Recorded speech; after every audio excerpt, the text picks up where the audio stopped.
Hey, what is up guys? It's your boy Speed here, and today we're going to be going over 3 things I learned from a rank 12 Juggernaut. And quickly before we get into the 3 things we're actually going to be learning from Natsumi's Juggernaut, I just want to quickly tell you who we'll be actually watching today. We're going to be watching Natsumi, who is the carry player for Polaris Esports, crazy rank 12 player in the region. And so yeah, I watched his Juggernaut gameplay, I learned a couple things, and I want to share how you guys can improve as a carry player or just as a Dota player in this video.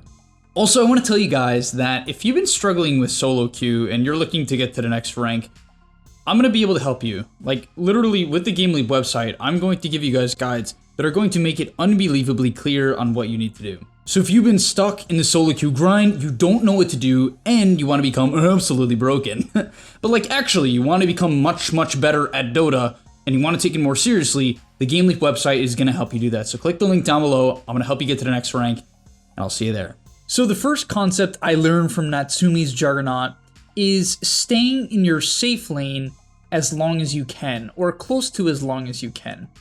Now, as you'll see in this clip, he's going to get collapsed upon. The enemy position 5 rotates in, the Visage is here, the Ember mid is here, Natsumi is getting completely kicked out of his lane. Now, a lot of players would do what here? What would be their natural reaction? Their natural reaction would actually be to TP bottom, right? Or they would just auto-attack neutral creeps. Natsumi's so good at Juggernaut though, that he actually stays in his jungle and even uses his defensive ability, Blade Fury, to take the camps. But really what's notable here is that he doesn't leave the area at all. He continues to click the neutrals and actually waits until he gets bullied out completely to leave the area. Now, of course, it's important to note that he's a hero that has the ability to disengage, right? Once again, he has Blade Fury, but look what he does from here. So his team is getting dove mid, helps out with this weird Ember Spirit kill. I have no idea what Ember's doing. But then eventually he actually makes his way all the way back to the top side of the map. While this might not seem extremely efficient, and it isn't necessarily the optimal farm, it's really good. And it's really good for one main reason, and this is kind of what I've learned from him, right? So if I go back a couple minutes from when he gets pressured out, it's important to understand the perspective of Beastmaster and why as a carry player, it is your responsibility to some extent to not screw over your offlaner. When Beastmaster takes this tower, what he wants to do is farm the nearby camps. If you TP to his lane, you're just going to take all of his farm, and this guy's going to be extremely sad. So as I was saying, Natsumi makes his way back to the top side of the map, tries to farm the wave. He has a very bad one-on-one with Morphling. This is actually a matchup where you have to ignore him completely. Another thing you could learn, don't man up to Morphlings as Juggernaut. It never works, you can't stun him, it doesn't, just ignore him and let the wave push in. But he stays top as long as he can. Alright, so the next play that I really like from Natsumi is his ability to have confidence in playing the bottom side of the map even with no vision. What I learned from him here is that, well, you just don't need words to play very dangerous areas. I think I, like many of you guys, will often hesitate to play an area like this, and the reason why is you're gonna feel like, oh, I'm gonna die, and my team's gonna flame me, and then I'm gonna feel really bad about myself. But there's a couple things to note, right, that enables him to do this. Number one, the enemy Ember Spirit is pushing in the wave. This kind of signifies that the enemy team is not trying to kill in this area, but rather just clear it for efficiency's sake on the Ember Spirit. Now, of course, that's not a guarantee, so you still have to be careful. But on top of that, in this game, what's really cool is Natsumi has identified that there are no major threats to him. The only way they can really kill him is a Snapfire cookie lead. That's kind of their best bet. Even rebound from Marcy is pretty slow. And so as a result, it's basically impossible for him to die in the side lanes unless he has the reaction speed of a grandpa. And so instead what he does is he actually wants to shove out the wave as far as he can. This puts a lot of map pressure and is simply efficient in terms of gaining gold. So instead of panicking and running back to his triangle, which once again would have taken away from the Beastmaster's farm, right? So you can see he's really enabled Beastmaster to have a decent game. Not a great game, right? He had a hard lane. He really struggled in lane, but a decent game, right? And because of that, he's able to then spin the wave, get the farm, and go mid. And what was so cool about this play, and so advanced about this play, is it immediately transitions into a smoke. Now, I don't expect you guys to immediately use this part of the clip or this part of the video in your games. This is really, really advanced stuff, but I will give you a very in-depth tip here that'll basically only pros use. And when I say pros, I'm talking about top players.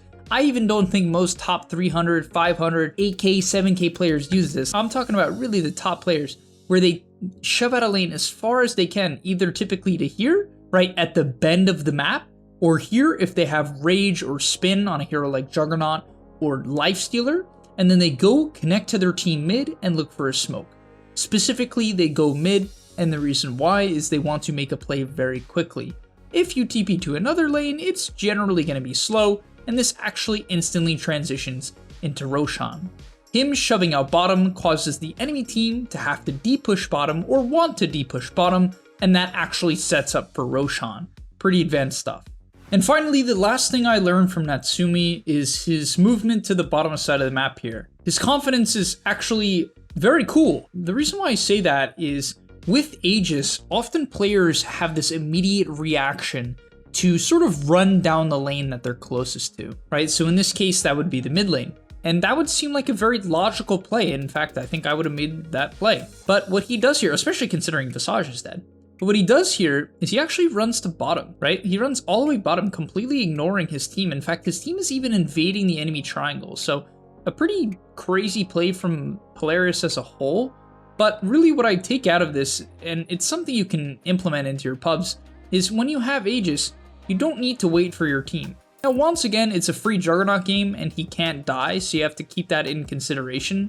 If you're playing Luna with no BKB and you're playing alone, there's a good chance you're going to get ganked and die, especially if it's daytime and you don't have your bonus night vision, right? But as we'll see, he doesn't wait for his team. He clears in the bot side of the map, and this is how you advance the game and farm, right? I just want you guys to understand this, and I can see this really clearly from Natsumi's gameplay here. If you sit and run down one lane when you're ahead, you're really not going to create much of an advantage unless you literally can go high ground. But often the problem with that is if the enemy team even has a single D-push hero, your push is going to get stalled, you're going to waste a lot of time, you're not going to be farming any creep waves, and you're going to fall behind.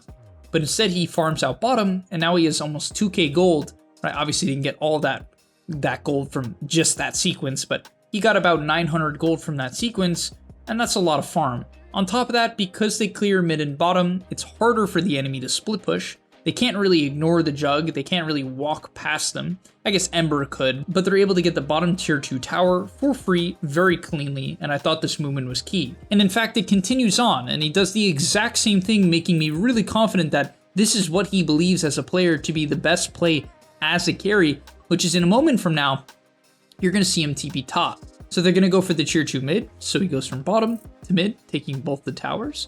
From there, he actually TPs top. I think they were hunting a Visage kill, but really you'll see that he's once again going to shove the lane. He draws a line on the top side of the map saying, you know, guys, we're running down top, just run it down top. And it's very important to tell your team, like, hey, this is what I'm doing. You can see they're trying to clear the mid lane, they're trying to keep their map control. But yeah, eventually they look for a fight. Really good read on the smoke. I actually think they saw this one coming because he was like kind of running in that direction even before the enemy team showed, but they're able to take a really, really nice fight. Good roar onto the Morphling. And that is 3 things I learned from Natsumi's Juggernaut. Nonetheless, thank you guys so much for watching. Hopefully you enjoyed. If you want me to do this for a different hero or a different player, I'd be happy to. Just let me know in the comment section down below what hero you would like to see. I'll see you in the next one, and I'm out. Peace! And that's all, but remember, before you leave, come on, before you tune out, subscribe to the gameleap website where we are going to help you get to the next rank. If you're stuck, click the link down below, and I'm out. Peace.